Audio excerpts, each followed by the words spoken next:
Também nesse período eu tive a oportunidade de trabalhar como acadêmico na Fundação das Pioneiras Sociais, que tinha um projeto de controle do câncer do colo uterino e que eles colocavam uns carros, uns caminhões na rua para fazer coleta de material. Eu como acadêmico fazia esse trabalho de coleta, trabalhei lá um tempo. Qual o período? Isso eu trabalhei lá de 79 a 81.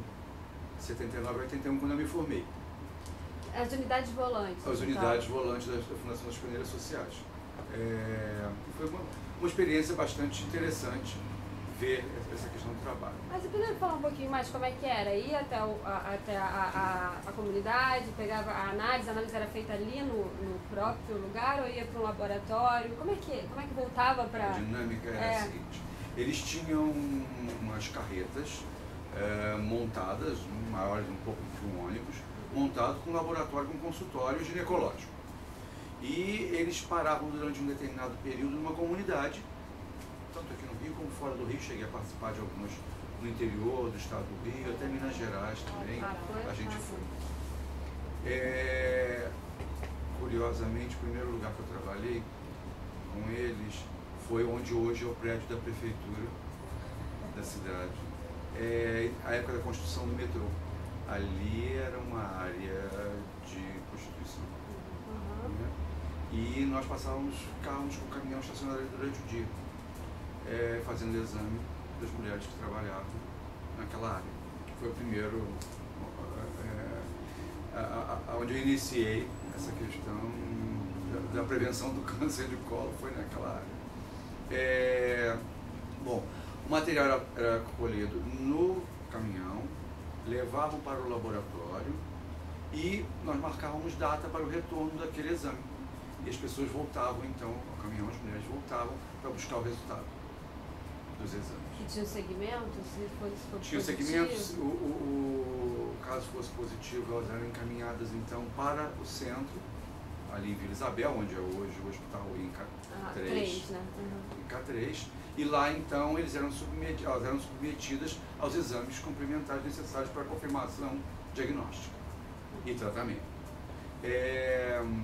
A assistente social acompanhava muito a gente sempre dava os laudos, principalmente fora do Rio, acompanhado de assistente social para organizar como trazer essas mulheres para o Rio. Foi um trabalho rico. Isso fez com que eu me interessasse por essa área.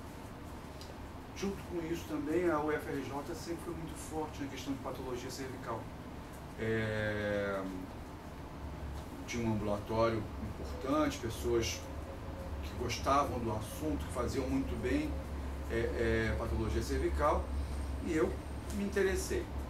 Logo após a minha formatura, fui fazer residência também na UFRJ, residência em ginecologia e obstetrícia, e entro no concurso logo para o INAMPS, à época, e vou trabalhar no posto de saúde. Lá as unidades, os exames eram coletados e encaminhados para o CITEC.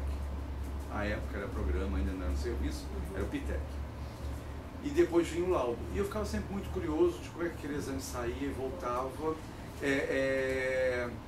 Tinha algumas dúvidas às vezes quanto ao laudo. Comecei a ligar para o laboratório e comecei a fazer contato com o Dr. Mário Jaconiani por conta disso, pela minha necessidade de ajuda trabalhando num posto de saúde. Como é que eram essas dúvidas? Em que sentido? Discordância às vezes de algum diagnóstico, pedindo esclarecimentos do porquê alguma coisa estava descrita daquela forma, enfim, dúvidas técnicas, e eles sempre foram muito prontos em me ajudar. O Dr. Mário sempre foi muito gentil com toda a rede que mandava para lá. Sempre o laboratório, e ele capitaneando esse processo, sempre esteve muito à disposição de todas as pessoas que precisavam do laboratório. Ele tinha um prazer muito grande. Isso fez com que eu me aproximasse do laboratório. E durante um determinado momento, eu tive a oportunidade de ser convidado por ele para ir trabalhar no laboratório, já que eles estavam montando uma rede de polos para receber as mulheres que tivessem citologia positiva.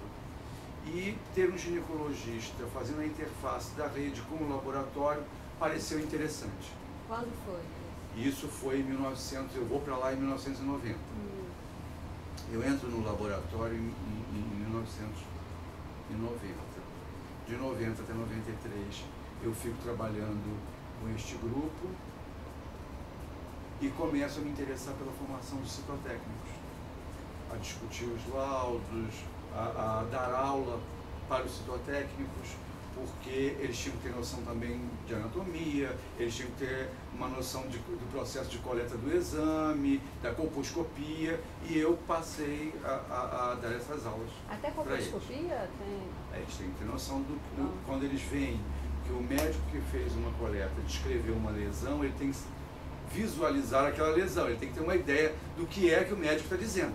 Então é necessário que o citotécnico entenda a terminologia utilizada pelo médico e vice-versa.